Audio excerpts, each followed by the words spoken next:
Hello दोस्तों, मैं कोमल परिहार आपका स्वागत करता हूं आपके अपने यूट्यूब चैनल जॉब तक पर। तो जैसा कि हम लोगों ने पिछली क्लास में देखा था कि हमने फ्रांस की कंपनियों को देखा था, आंग्ल कर्नाटक युद्ध को देखा था। कितने कर्नाटक युद्ध हुए थे? 3 कर्नाटक युद्ध हुए थे। किन किन के बीच में हुए थे? तो फ्रांसीसी और अंग्रेजों के बीच में। इतना हम सब लोगों ने देखा था। इसके बाद हम क्या देखेंगे बच्चों? आज जो हम देखेंगे मराठा। तो मराठा के ऊपर यह क्या होगी बच्चों? यह हमारी पहली क्लास होगी। ठीक, तो आज हम मराठा के ऊपर शुरू करेंगे। तो चलिए देखिए बच्चों, हम लोग कहानी अपनी शुरू करते हैं। तो देखिए, जो 17वीं शताब्दी थी, ठीक, तो 17वीं शताब्दी थी, यह जो मराठों के लिए बहुत ही महत्वपूर्ण थी बच्चों। किसके लिए महत्वपूर्ण थी? तो मराठों के लिए। देखिए, हम लोग कहते हैं या इतिहासकार कहते हैं कि जो अंग्रेज थे वो भारत आए तो उन्होंने भारत पे कब्जा मुगलों से नहीं किया। किन से किया? मराठों से किया। समझ रहे हो? क्यों? क्योंकि इस समय जो थे मुगल बादशाह थे, कमजोर हो चुके थे। ठीक, और जो भारत के एकमात्र स्वामी थे वो कौन थे बच्चों? मराठा थे। ठीक, और साथ साथ में अंग्रेज भी धीरे धीरे अपनी सत्ता का विस्तार कर रहे थे। ठीक, चाहे आप बैटल ऑफ प्लासी देख लो या बैटल ऑफ बक्सर देख लो। ठीक, समझ में आ रहा है ना आपको? और क्या होता है? तो जब भारत में 1761 में पानीपत का तृतीय युद्ध होता है जिसमें मराठा हारते हैं, तो इसके बाद से क्या होता है? अंग्रेज होते हैं, जो ईस्ट इंडिया कंपनी होती है, वो एक नई शक्ति के रूप में उभर के आती है, जिसका फायदा अंग्रेज उठाते हैं। किसका? बैटल ऑफ पानीपत का तृतीय युद्ध। क्लियर? और अंग्रेज एक सत्ता के रूप में निकल के आती है। इसलिए इतिहासकार कहते हैं कि जो अंग्रेजों ने भारत छीना वो मुगलों से नहीं छीना। किनसे छीना? मराठों से। क्लियर हुआ? तो जो 17वीं शताब्दी थी, यह क्या थी? मराठों के लिए बहुत ही महत्वपूर्ण थी। ठीक, तो आज हम क्या देखेंगे बच्चों? आज हम देखेंगे मराठा। ठीक, तो मराठा, तो पहले हम मराठा देखें। किसी चीज को पढ़ने से पहले, क्या, किसी भी चीज को शुरू करने से पहले हम क्या देखते हैं कि जो साम्राज्य है उसका उत्थान कैसे हुआ। ऐसा तो हुआ नहीं होगा कि कोई एकदम से आ जाए। ठीक, तो उत्थान कैसे हुआ होगा? जो उत्थान है, जो आगे चल के मराठा साम्राज्य की नींव जो रखी गई, वो आगे चल के कितने विशाल साम्राज्य के रूप में खड़ी हुई, यही सब देखेंगे कि जो मराठा हैं इनका उत्थान कैसे हुआ। ठीक है, तो पहला हमारा टॉपिक क्या होगा बच्चों आज का? मराठाओं के उत्थान के ऊपर। उत्थान। ठीक, क्लियर? Clear sir? तो देखिए, अब जो मराठा हैं, देखिए मराठा शब्द, पहले शब्द के बारे में समझ लेते हैं। जो मराठा शब्द है, कौन सा शब्द बच्चों? मराठा। इसका देखिए, इसका जो शाब्दिक अर्थ होता है, एक इतिहासकार हुए सरदेसाई साहब, GS देसाई साहब, उन्होंने क्या कहा कि जो मराठा शब्द है, ठीक, ये किससे बना है? राठा से, जिसका अर्थ होता है विजेता या दिग्विजय। क्लियर हुआ? तो देखिए, किसने कहा? सरदेसाई साहब ने। एक इतिहासकार हुए हैं सरदेसाई साहब। क्लियर? अब हम लोग देखेंगे उत्थान का कारण। ठीक, तो जो इनके उत्थान का सबसे बड़ा कारण है उसको हम देखें तो वो क्या है? महाराष्ट्र की भौगोलिक स्थिति। ठीक, एक इतिहासकार हुए हैं, इतिहासकार कौन? गोविंद रानाडे। गोविंद रानाडे। ठीक बच्चों, गोविंद रानाडे ने अपनी किताब द राइज ऑफ मराठा, ठीक, अपनी किताब द राइज ऑफ मराठा में कहा है कि जो मराठे हैं इनका जो उत्थान का सबसे बड़ा कारण है वो क्या है? महाराष्ट्र की भौगोलिक स्थिति। अब आपके दिमाग में आना चाहिए कि महाराष्ट्र की जो भौगोलिक स्थिति है वो किस प्रकार की थी। ठीक, तो देखिए, जो महाराष्ट्र की भौगोलिक स्थिति थी, जहाँ पे मराठाओं का उत्कर्ष हुआ, क्या था? यहाँ पे बड़ी बड़ी पहाड़ियाँ थी, जंगल थे। ठीक, तो क्या है? कृषि यहाँ पे होती नहीं थी, तो क्या थे? जो यहाँ के लोग थे उनको क्या? प्रकृति से संघर्ष करना पड़ता था, और इसीलिए आजीविका के लिए क्या करते थे? या इधर उधर लूट करना शुरू कर देते थे। देखिए, जब व्यक्ति के पास कोई दूसरा चारा नहीं होता है तो क्या करते हैं? वह दूसरा मार्ग खोज लेते हैं। इसी प्रकार से मराठाओं ने भी क्या किया कि इधर उधर क्या किया? लूट करना शुरू कर दिया। ठीक, जब लूट करेंगे, देखिए हर व्यक्ति के अंदर करेज नहीं होता है कि हर व्यक्ति दूसरे राज्य पे हमला कर दे। समझ रहे हो ना? तो क्या था? जो परिस्थिति ऐसी थी कि उन्होंने क्या किया? मराठाओं को लड़ाकू बना दिया, उनके अंदर करेज आ गया। समझ रहे हो ना? ठीक, तो पहला कारण क्या था कि महाराष्ट्र की जो भौगोलिक स्थिति थी और इनके लिए युद्ध के लिए भी क्या थी, अनुकूल थी। क्योंकि जब यहाँ पर युद्ध करते थे तो यह लोग कहाँ चले जाते थे, छापामारी या गोरिल्ला पद्धति अपनाते थे। ठीक, लड़ते थे, पहाड़ों से निकल के आते थे, फिर पहाड़ों में चले जाते थे। ठीक, औरंगजेब क्या, जब इनकी मुठभेड़ औरंगजेब से होती है तो क्या, औरंगजेब तो क्या था, समतल मैदान पे दे ठीक लड़ने वाला व्यक्ति था, वहां की तो परिस्थिति से क्या था, परिचित नहीं था। और शिवाजी आते थे, बार बार हमला करते थे, पहाड़ों में चले जाते थे। तो औरंगजेब इनको क्या कहता है, औरंगजेब इनको पहाड़ी चूहा कहता था।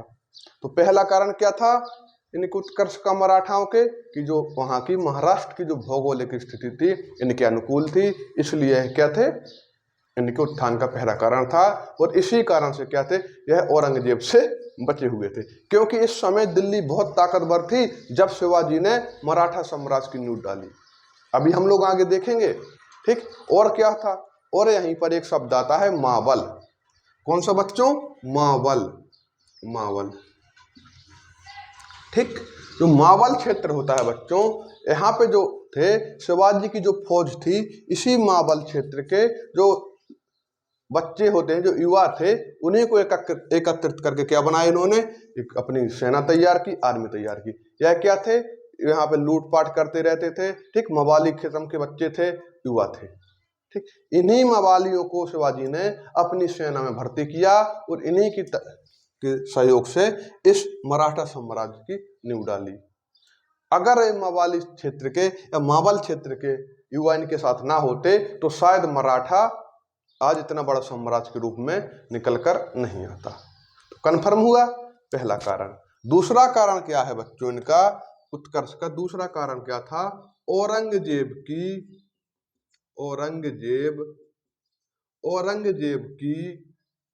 क्या बच्चों, धार्मिक कट्टरता की नीति। क्या बच्चों, औरंगजेब की धार्मिक कट्टरता की नीति। देखिए बच्चों, यहाँ पर क्या होता है, यहाँ पर क्या है, दिल्ली बहुत मजबूत है। ठीक, इस समय क्या है, दिल्ली बहुत मजबूत है। यहाँ पर क्या था, महाराष्ट्र, यहाँ पर क्या था, गोलकुंडा, यहाँ पर क्या था, बीजापुर, यहाँ पे बीजापुर, यहाँ पे गोलकुंडा। क्लियर। देखिए बच्चों क्या होता है, इस समय क्या था, औरंगजेब बहुत ही, या फिर दिल्ली कह लें, दिल्ली बहुत ही मजबूत थी। ठीक, नीचे कौन थे, बीजापुर गोलकुंडा थे। समझ रहे हो ना? अब क्या होता था, इस समय जो औरंगजेब था, इसकी जो धार्मिक नीति थी, धार्मिक कट्टरता की नीति थी, जिससे क्या थे, लोगों के अंदर भय था। ठीक, किन लोगों के अंदर भय था बच्चों, तो खास करके हिंदुओं के अंदर। ठीक, क्या था, इस औरंगजेब की धार्मिक कट्टरता के कारण, जो इसकी धार्मिक कट्टरता की नीति थी, तो क्या था, जो हिंदू थे, हिंदुओं के अंदर क्या था, भय उत्पन्न था। ठीक, जिसके कारण क्या हुआ, हिंदुओं में एकता आनी शुरू हुई या हिंदू जागरण प्रारंभ हुआ। समझ रहे हो? अगर यहाँ पर औरंगजेब की जगह अकबर होते तो शायद मराठा साम्राज्य इतना ताकतवर नहीं हो पाता। क्यों नहीं हो पाता, क्योंकि जो अकबर थे वह क्या थे, उदारवादी किस्म के थे धार्मिक क्षेत्र में। समझ रहे हो ना? तो क्या है, जो औरंगजेब की धार्मिक कट्टरता की नीति थी, इससे क्या हुआ, हिंदू जागरण प्रारंभ हुआ, हिंदू एक हुआ। क्योंकि जब उनको भय होगा तो उन्हें समझ में आया कि जब तक हम एक नहीं होंगे तब तक हमारे ऊपर खतरा रहेगा। और इसका नेतृत्व किसने किया, मराठों ने किया, यानी कि शिवाजी ने किया। तो क्लियर हुआ। तो दूसरा कारण क्या है, धार्मिक कट्टरता की नीति। और यहीं पर महाराष्ट्र में क्या हुआ कि सभी एक होना शुरू हुए, जहां से क्या हुआ, मराठाओं का उत्थान शुरू हुआ। अगर हम इसका तीसरा कारण देखें तो महाराष्ट्र में इसका जो तीसरा कारण है बच्चों, वह महाराष्ट्र में क्या था, धार्मिक सुधार आंदोलन। क्या था बच्चों, धर्म सुधार आंदोलन। क्या था बच्चों, तीसरी चीज, धर्म सुधार आंदोलन। क्लियर बच्चों, धर्म सुधार आंदोलन। इनकी शुरुआत कौन करते हैं, धर्म सुधार आंदोलन की, तुकाराम और समर्थ गुरु रामदास। ठीक, जो है धर्म सुधार आंदोलन चलता था, ठीक, कौन सा? धर्म सुधार आंदोलन। कहाँ पे? जो महाराष्ट्र में बच्चों धर्म सुधार आंदोलन शुरू हुआ, इसका नेतृत्व तुकाराम जैसे लोग और समर्थ गुरु रामदास जैसे लोगों ने किया। ठीक, क्या होता था इसमें, क्यों शुरू हुआ? देखिए, शुरू हुआ तो कोई तो रीजन होगा, समाज में कुछ तो ऐसे अराजक तत्व होंगे जिसके कारण क्या हुआ, इस आंदोलन की शुरुआत हुई।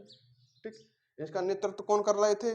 गुरु रामदास, तुकाराम जैसे व्यक्ति इसका नेतृत्व कर रहे थे। तो देखिए समझिएगा कि होता क्या था बच्चों, कि जब हमारे देश में क्या था, जो एक बहुसंख्यक समुदाय था, क्या बहुसंख्यक समुदाय था, जो इसका लंबे समय से शोषण होता चला आया था, या फिर हम कह सकते थे जो शूद्र थे उनका लंबे समय से क्या शोषण होते चला आ रहा था। और इसका फायदा कौन उठाते हैं? तो इसका फायदा जो विदेशी शक्तियां होती हैं वो उठाते थे। क्यों? क्योंकि बाहर से आते थे, मुट्ठी भर लोग आते थे, यहाँ का इनका जो भारत के बहुसंख्यक लोग होते थे इनका सहयोग मिल जाता था, यहीं के राजा महाराजाओं को हराते थे। क्यों? क्योंकि जो राजा महाराजा लोग थे इनके साथ भेदभाव था, तो किसके साथ मिलते थे? उनके साथ मिलते थे और इन्हीं को हराते थे। इनका पहले तुर्क हुआ, मंगोल हुए, बाद में चल के अंग्रेज ठीक, तो इन्हीं सब ने उठाया।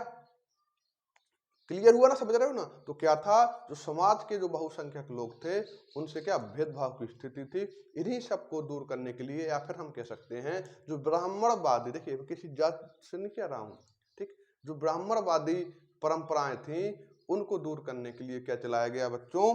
तो यह क्या था, धार्मिक सुधार आंदोलन चलाया गया था। ठीक बच्चों, एक सेकंड पानी पी लूं मैं। क्लियर हुआ बच्चों? क्लियर हुआ होगा।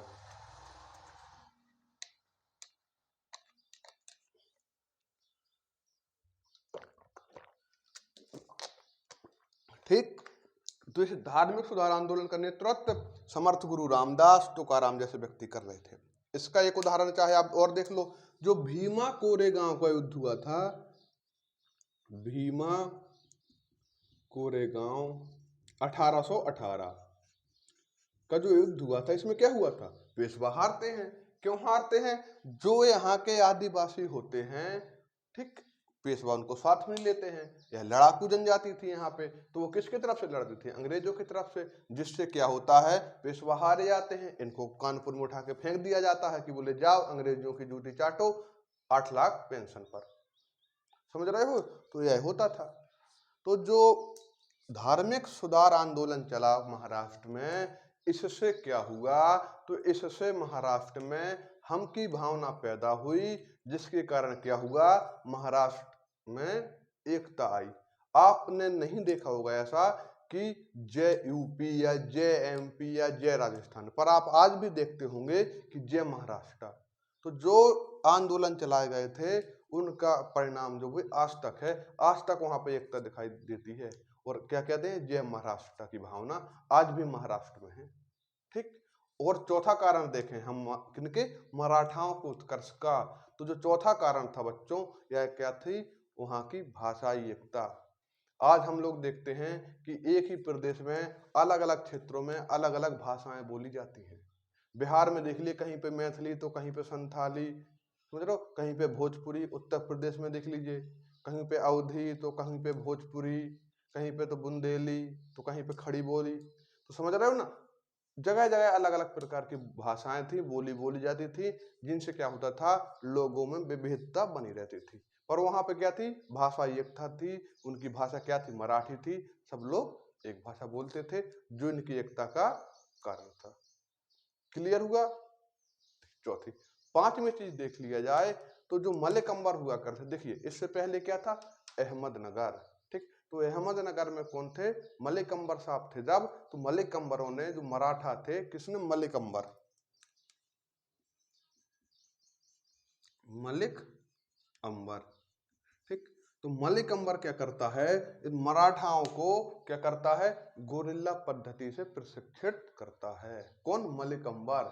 देखिए करता तो अपनी सुरक्षा के लिए है कि क्या हो, दिल्ली इस पे हमला ना करे तो बचाव हो सके। लेकिन इनडायरेक्टली तरीके से हम कहें तो इससे मराठाओं का फायदा हुआ। इसके बाद क्या होता है, शाहजहां यहाँ पर आक्रमण करता है, मराठे यहाँ से तितर बितर हो जाते हैं और अपने एक नए साम्राज्य की स्थापना करते हैं। तो क्लियर हुआ। तो यह क्या थे बेसिक कारण, क्या थे? These are the basic reason भाई बी द स्ट्रॉन्ग मराठा। ठीक, तो मराठा कैसे क्यों मजबूत थे? क्योंकि यह रीजन थे। पहला क्या? महाराष्ट्र की भौतिक स्थिति। दूसरा क्या? धार्मिक सुधार आंदोलन। तीसरा क्या? औरंगजेब की कट्टरता की नीति। चौथा क्या? भाषाई एकता। पांचवी क्या?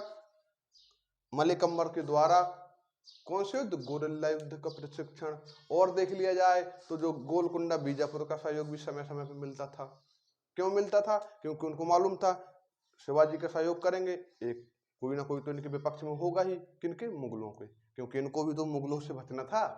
ठीक, तो यह क्या थे? यह कारण थे, ठीक, किसके? मराठा साम्राज्य के उत्थान के। क्लियर हुआ बच्चों? क्लियर हुआ होगा। अब हम आगे बढ़ के देखें तो अब हेडिंग डालिए मराठाओं के बारे में। मराठाओं में किसके? शिवाजी।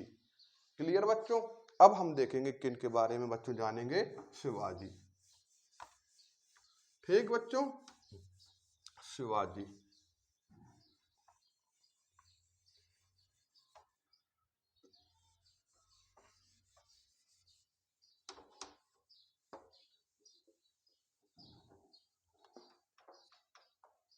ठीक, शिवाजी। शिवाजी जन्म, माता, पिता, गुरु, देवी। ठीक, इनको समझिए। एक और लिख लीजिए वंश। देखिए बच्चों, अब हम देखेंगे किसके बारे में? शिवाजी के बारे में। ठीक, अब अगर बात करी जाए शिवाजी के बारे में तो यहीं से पहला क्वेश्चन शुरू होता है कि शिवाजी किस वंश से संबंधित थे। तो देखिए शिवाजी क्या होता है बच्चों? शिवाजी जो थे यह क्या थे? मेवाड़ के सिसोदिया वंश से संबंधित थे। किस वंश से? सिसोदिया वंश से।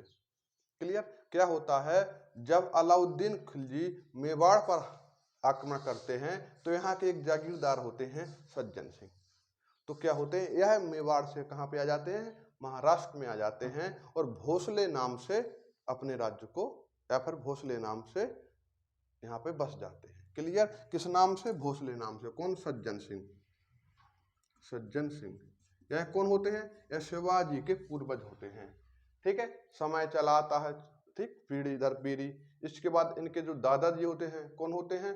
बिटोजी होते हैं। क्लियर?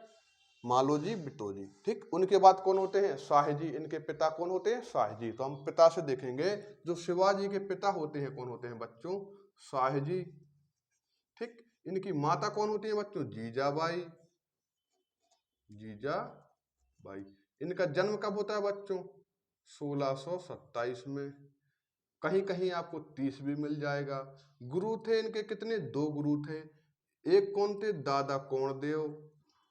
दादा कोणदेव, ठीक, जो इनकी शिक्षा इन्हीं के देख रेख में होती है। इसके एक बात, आध्यात्मिक गुरु कौन थे इनके? अध्यात्मक गुरु कौन थे बच्चों? तो रामदास। रामदास। क्लियर?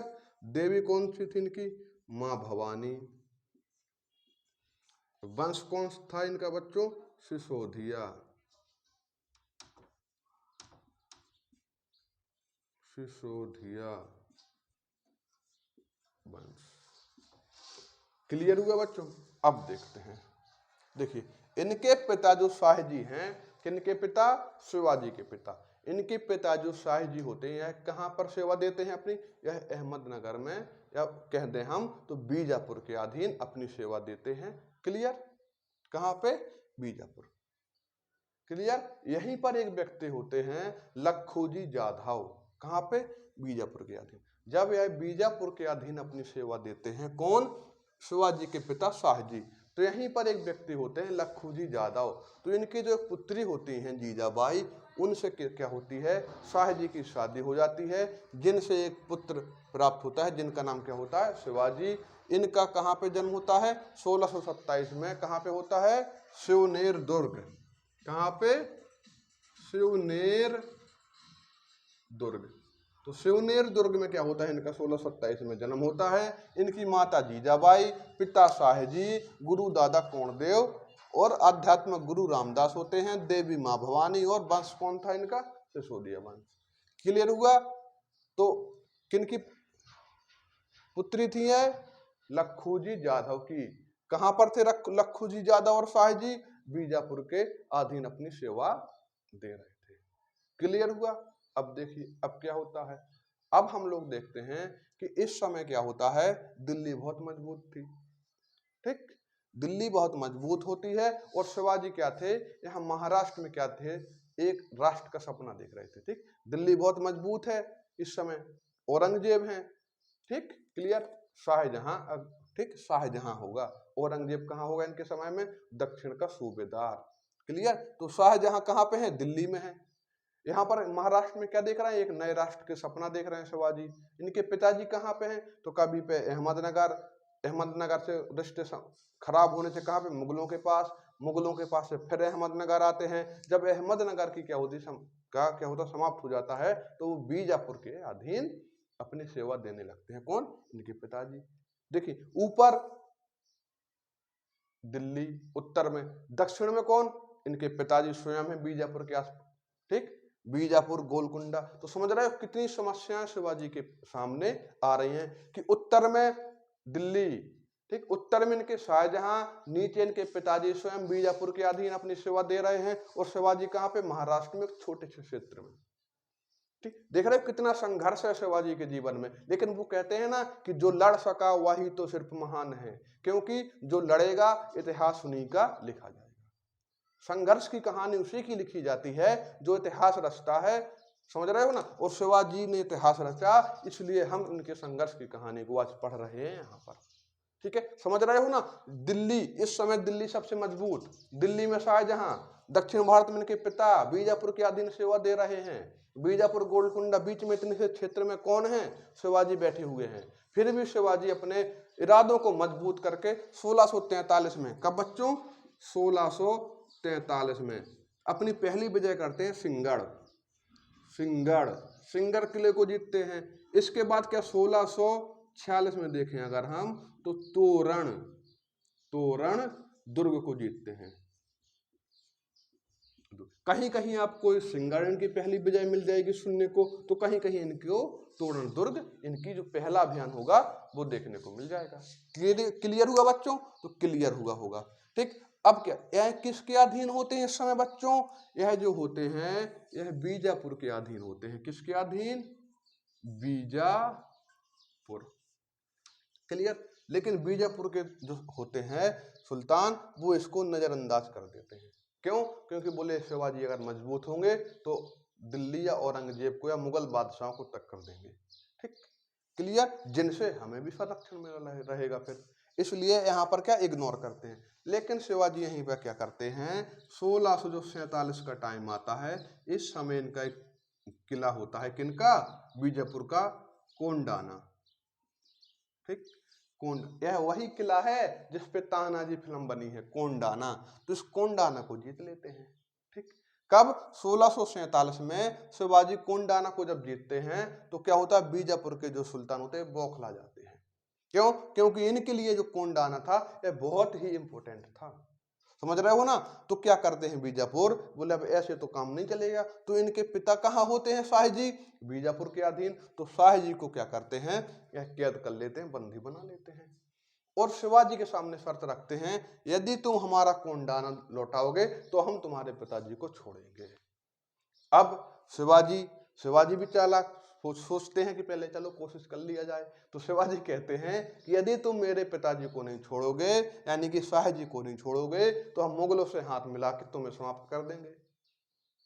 बीजापुर वाले कहते हैं भैया कर लो, तुम्हें जिनसे मिल रहा हूं मिल लो, हम तुम्हारे पापा जी को नहीं छोड़ेंगे जब तक तुम हमारा कोंडाना नहीं लोगे। तो मजबूरी बस शिवाजी को क्या करना होता है कि कोंडाना को किसको देते हैं, बीजापुर को दे देते हैं, और उनके पिता को बीजापुर छोड़ देता है।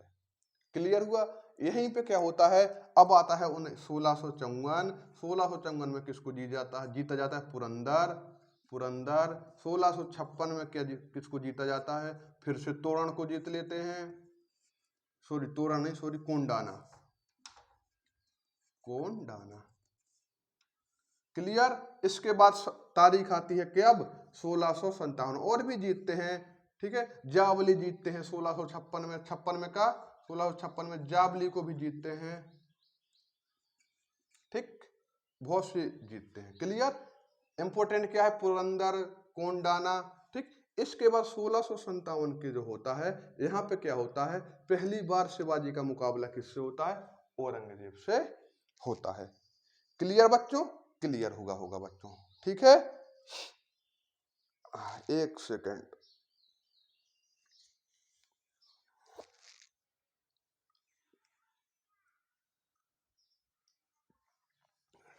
ठीक बच्चों, तो 1657 में कहां पे होता है, मुगलों से इनका मुकाबला होता है। कहां पर, जुन्नार, जुन्नार के किले के लिए। ठीक है, जुन्नार के लिए क्या होता है, जुन्नार का दुर्ग होता है, इसके लिए क्या होता है, इनका मुगलों से आमना सामना होता है, औरंगजेब से आमना सामना होता है। क्यों, क्योंकि जो इस समय क्या था, इस समय जो दक्षिण भारत के सूबेदार थे, तो दक्षिण भारत का सूबेदार कौन था बच्चों, औरंगजेब। औरंगजेब कहाँ का, दक्षिण भारत का। शिवाजी से कब इनके आमना सामना होता है, 1657। अब इस 1657 में जब इनसे आमना सामना होता है, तो आप जानते हो कि औरंगजेब बहुत ही मजबूत था, आमने सामने में कोई उसका सामना नहीं कर सकता था। तो क्या होता है, जब शिवाजी इनसे हारने लगते हैं, किनसे, औरंगजेब से, तो शिवाजी फिर से पहाड़ों में भाग जाते हैं। ठीक, इसलिए क्या होता है, औरंगजेब शिवाजी को पहाड़ी चूहा कह के बुलाता है। समझ रहे हो ना, एक घटना कब की, 1657 जुन्नार के किले के लिए। ठीक, क्या होता है, मुगलों की जीत होती है, शिवाजी भाग जाते हैं प्राण बचा के। अब इसी बीच एक घटना होती है, इसी बीच क्या घटना होती है बच्चों, कि जो दिल्ली में शाहजहां की क्या होती है, तबीयत खराब हो जाती है, और शाहजहां अपने बड़े बेटे दारा शिकोह को क्या करता है, अपना उत्तराधिकारी घोषित कर देता है। समझिएगा, इस समय कहाँ है औरंगजेब, दक्षिण भारत में। दिल्ली में क्या हो रही है, शाहजहां की तबीयत खराब होने के कारण अचानक, तो वो क्या करते हैं, अपने बड़े बेटे दारा शिकोह को क्या करते हैं, गद्दी पर, सॉरी, अपना उत्तराधिकारी घोषित कर देते हैं। यह बात जैसे ही औरंगजेब को मालूम चलती है, क्योंकि औरंगजेब भी अब उत्तराधिकार बनना चाहता था, दिल्ली की गद्दी पाना चाहता था, तो दक्षिण भारत को छोड़कर वहां दिल्ली जाता है, और वहां पर उत्तराधिकार का युद्ध लड़ता है दारा शिकोह से और शाह शुजा से। इनको हराकर वह खुद गद्दी पे बैठता है, तथा शाहजहां को 8 वर्ष के लिए क्या करता है, कैद में डलवा देता है। क्लियर हुआ है, क्लियर हुआ होगा। तो कहा, अब जब औरंगजेब दक्षिण भारत छोड़ के चले जाएंगे, तो कौन लड़ेंगे, कौन कौन लड़ेंगे, गोलकुंडा, बीजापुर और शिवाजी। अब इन तीनों के बीच में क्या होता है, संघर्ष होना शुरू हो जाता है, क्योंकि औरंगजेब तो चले गए कहां पे, दिल्ली वापस। क्लियर बच्चों, तो अब देखिए, जब इनके बीच संघर्ष होता है, तो यहीं पर एक घटना होती है अफजल खां की। ठीक, बीजापुर क्या कहता है बच्चों, बीजापुर अब शिवाजी को चैप्टर समाप्त करने की सोचता है। किसका चैप्टर समाप्त करने की, शिवाजी की। कौन सोचता है बच्चों, बीजापुर।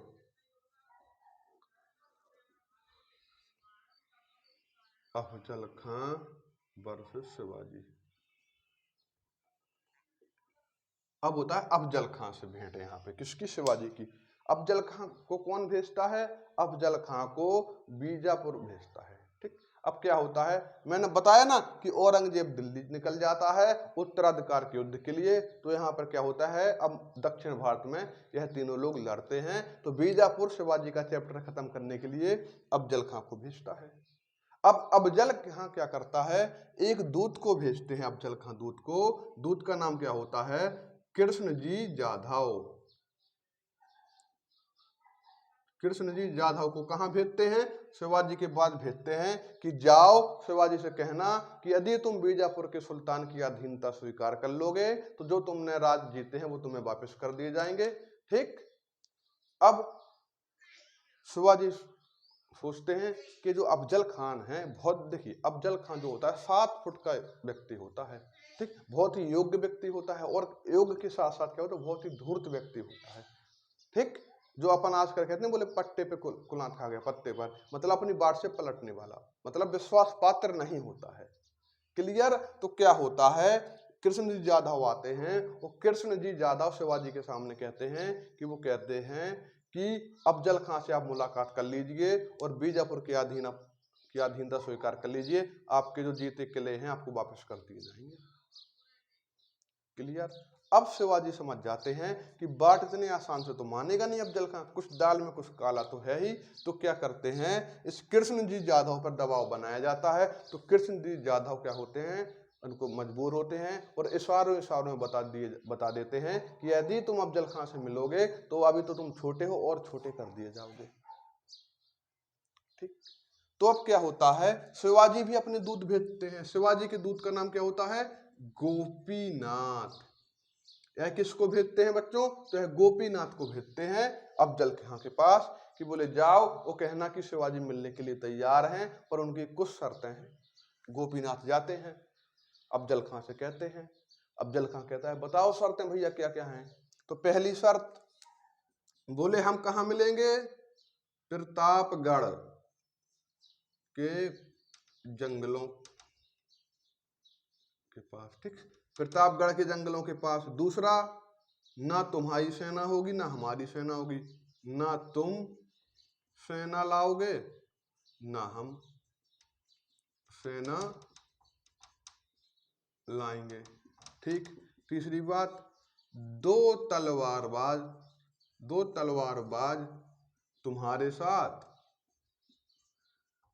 तुम्हारे साथ और दो मेरे साथ। बोले ठीक। यह शर्तें रखी जाती हैं किसके सामने, अफजल खां के सामने, कि पहली बात तो हम अपने बताए जगह पे मिलेंगे। तो कहाँ मिलेंगे, तो प्रतापगढ़ के जंगलों के आसपास। दूसरी चीज, ना तुम सेना लेके आओगे अपनी ना हम सेना लेके आएंगे। तीसरी चीज, दो तलवारबाज तुम्हारे साथ रहेंगे, दो तलवारबाज मेरे साथ रहेंगे। चौथी चीज, ना तुम हथियार लेके आओगे ना हम हथियार लेके आएंगे। अफजल खां कहता है ठीक कोई बात नहीं, क्योंकि शिवाजी क्या होते हैं, कद काठी के छोटे होते हैं, और अफजल खां 7 फुट का, समझ रहे हो ना। तो क्या होता है, अफजल खां सोच लेता है अफजल खां कि चलो आएंगे हम तो दवाई के मार डालेंगे, तलवारबाज अपना निपट लेंगे। ठीक। अब क्या होता है, जब मिलने का टाइम आता है इनका, तो क्या होता है, जो शिवाजी थे ये बहुत चालाक थे। ठीक, वो जानते थे कि जो अफजल खां है इतने आसानी से तो मानेगा नहीं। तो यह क्या करते हैं, अपने जो होता है एक लोहे की जो क्या होते हैं सर पे टोपी पहन लेते हैं, उसके बाद मराठा सोपा बांधते हैं, जो अंदर कवच होता है वह भी सोने का पहन लेते हैं। ठीक। और उसी मिलने वाले दिन के रात को क्या करते हैं, अपनी जो मराठा सेना होती है उसको प्रतापगढ़ के जंगलों के पास छुपा देते हैं। क्लियर। वहां से अफजल खां भी आता है, अफजल खां भी 1-1.5 किलोमीटर पीछे अपनी सेना को रोक देता है। ठीक। इनके साथ दो तलवारबाज होते हैं, किसके साथ, शिवाजी के साथ। एक होते हैं शंभुनाथ, शंभु कौन, शंभू शंभूजी कावजी। क्लियर, शंभूजी कावजी। इनके साथ को होता है, इसके साथ होता है सैयद बांदा। ठीक। और दूसरे कौन होता है इनके साथ, जीव महल। ठीक। क्लियर। अब देखिए, जो शिवाजी के साथ होते हैं, शिवाजी के साथ जो तलवारबाज होते हैं, उनमें एक का नाम होता है शंभूजी काबजी, दूसरा जीव महल। ठीक, युग तलवारबाज। जबकि इनके साथ भी युग तलवारबाज होता है कौन, सैयद बांदा, बहुत ही बेहतरीन टॉप क्लास का तलवारबाज होता है। जैसे मिलते हैं लोग तो क्या होता है, जैसे ही गले लगते हैं कौन, शिवाजी और अफजल खां, तो ये गले लगते हैं। तो अफजल खां कहते हैं शिवाजी के कान में कि अब तुम यहाँ से जिंदा नहीं जाओगे, और तेज से गले से दबाता है। तो जब शिवाजी को लगता है कि मेरे प्राण निकल जाएंगे, तो जब वो मिलने आते हैं इनसे, तो यहाँ पे हाथ में कटार दुका के आते हैं छुपाकर। क्यों, पता कैसे नहीं चला अफजल खां को, क्योंकि क्या जो थे यह लोग पूरे कपड़े पहनते थे यहाँ तक। ठीक। जब उसने दबाया, इनको लगा कि अब मेरे प्राण निकल जाएंगे, तो उसी कटार को क्या करते हैं, अफजल खां को घुपा देते हैं, और अफजल खां के मुंह से आह निकल जाती है। जब यह सुनता है कौन, सैयद बांदा, तो तलवार मारता है शिवाजी के सर पर, लेकिन शिवाजी क्या किए होते हैं, लोहे की टोपी लगा लिए होते हैं, तो यह बच जाते हैं। और वहीं पर क्या होता है, फिर जीव महल इस सैयद बांदा का हाथ को काट देता है। ठीक। फिर इनके बीच युद्ध होता है, जहां पर क्या होता है, अफजल खां मारा जाता है। ठीक। और हम अपनी क्लास को भी यहीं पे अब विराम देंगे। तो समझ रहे हो, जैसे ही गले मिलते हैं वो शिवाजी को जोर से दबाता है और शिवाजी को लगता है कि अब मेरे प्राण निकल जाएंगे। तो जो कटार हाथ में छुपा के लाते हैं शिवाजी, वो उसको गाप देते हैं, जैसे उसकी आह निकल जाती है अफजल खां की। और अफजल खां की आह निकलते ही सैयद बांदा क्या करता है, शिवाजी को तलवार से मारता है। लेकिन शिवाजी, आपको मैंने बताया कि पहले से ये लोहे की जो टोपी होती है, मराठा टोपी, उसको पहन के आते हैं, जिससे शिवाजी बच जाते हैं। और क्या करते हैं, जो जीव महल होते हैं इनके तलवारबाज, वो सैयद बांदे का हाथ काट देते हैं। ठीक, इनके बीच युद्ध होता है। यहाँ पर कौन, अफजल खां मारा जाता है और ये कहानी यहीं पर समाप्त होती है। इसके आगे की कहानी पढ़ेंगे बच्चों हम कल की क्लास में। तो धन्यवाद जुड़ने के लिए हमारे साथ। अगर आपको वीडियो अच्छी लगे तो चैनल को सब्सक्राइब करें, वीडियो को लाइक करें, शेयर करें और कमेंट करें। आपका दिन शुभ हो।